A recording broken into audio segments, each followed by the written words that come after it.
In today's video we will be focusing on more technical side of things.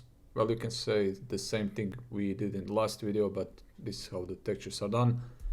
I will be using Photoshop to play with some layer settings to achieve the desired look. I'm not entirely too happy how things turned out in the Substance Painter, so there's that. But if you don't have Photoshop, all of these steps can be applied to Krita. Krita is pretty much free version of Photoshop, so again, if you don't have it, you can grab it and do exactly the same thing in Krita.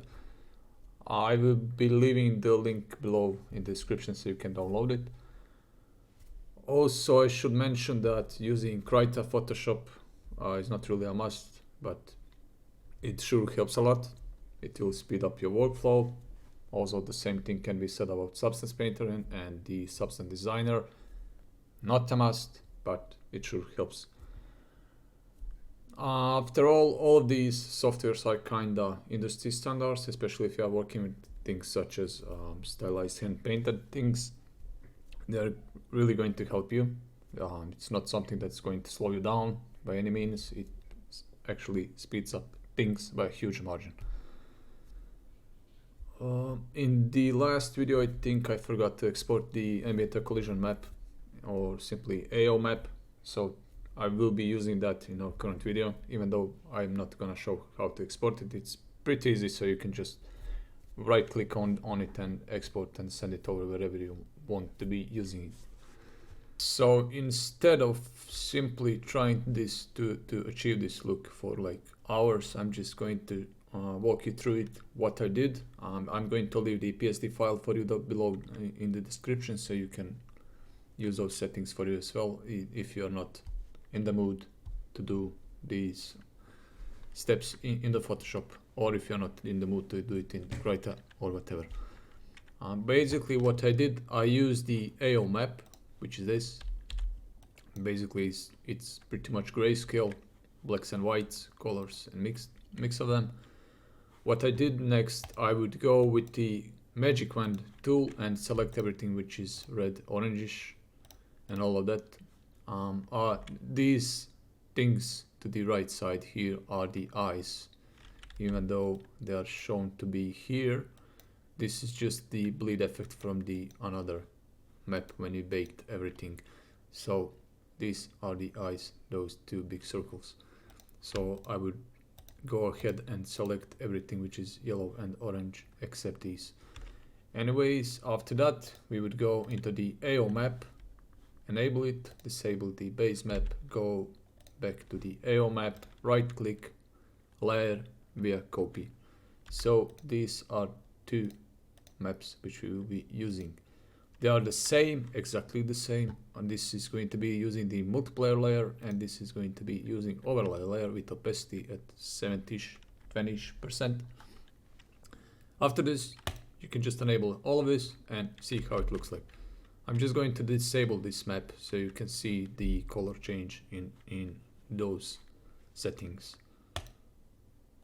As you can see, there's a lot more value, so these things are going to enable everything for the easier hand painted pass. You could even go ahead and hand paint everything inside of Photoshop and then just finish it in the Blender or 3D Code or whatever software you are using. Same thing was done for the stone map. I will disable everything except the base. I would use the magic wand selection and select all of the stone materials, and again enable the AO map, layer via copy, and have exactly the same things here in the stone material. Actually, one is multiplied, the other is color actually, so I can change the tone a bit to the earthish color.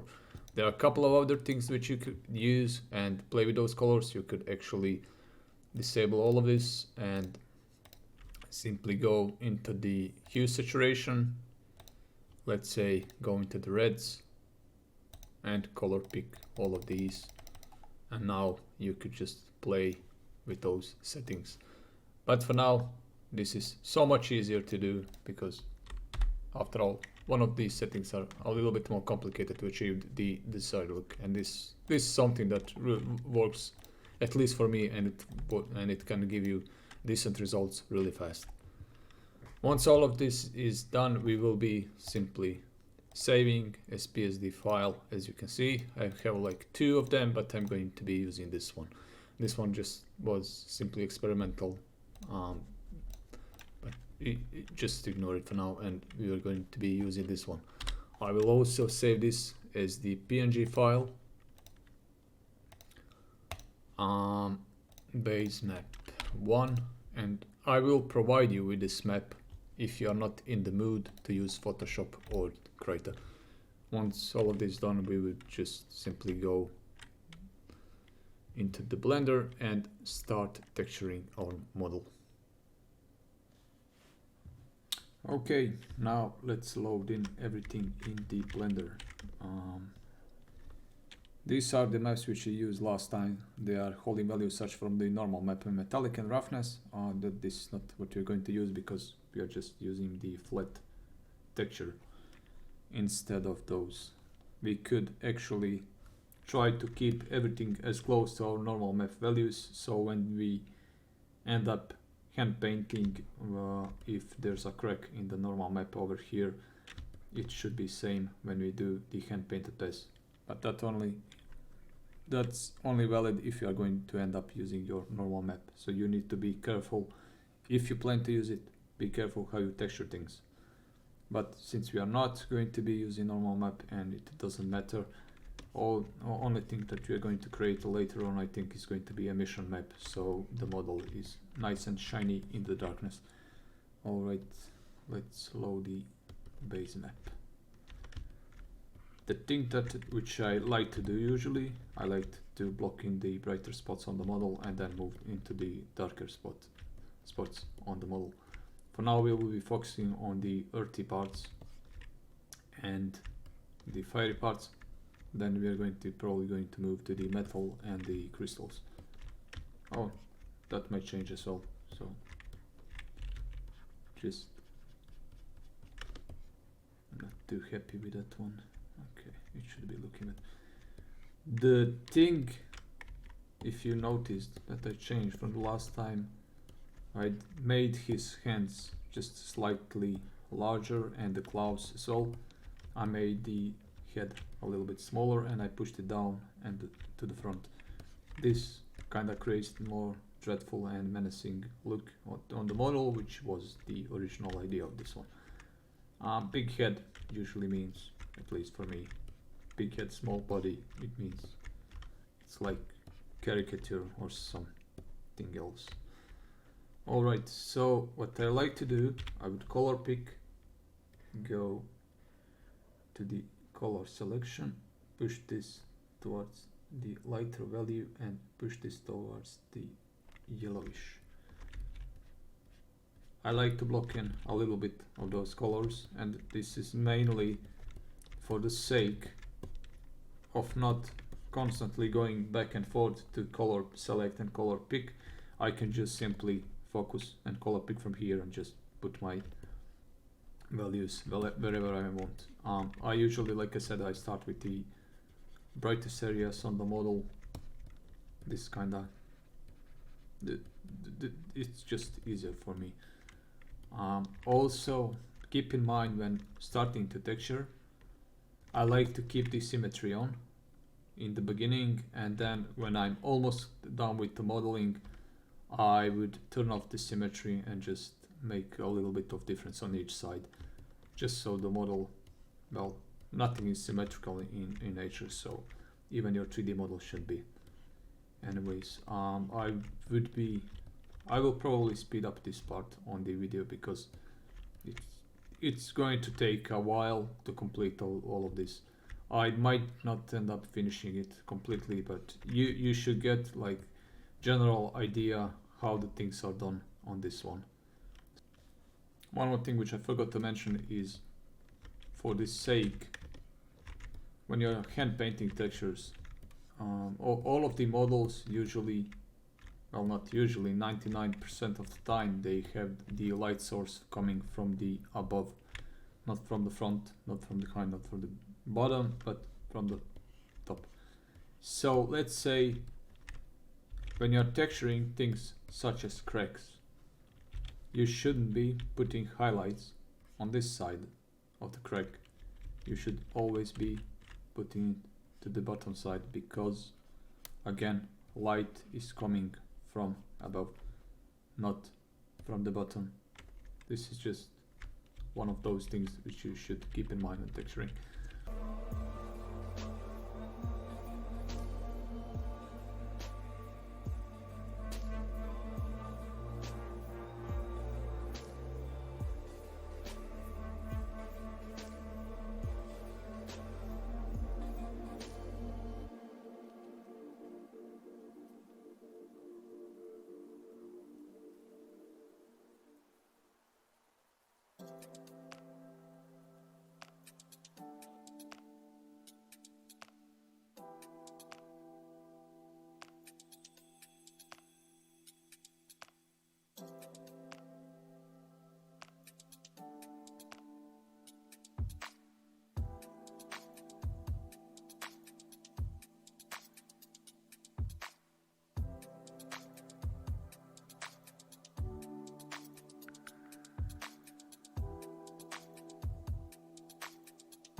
So that's it. This wraps up this tutorial. Hope you understood everything which I was trying to explain to you.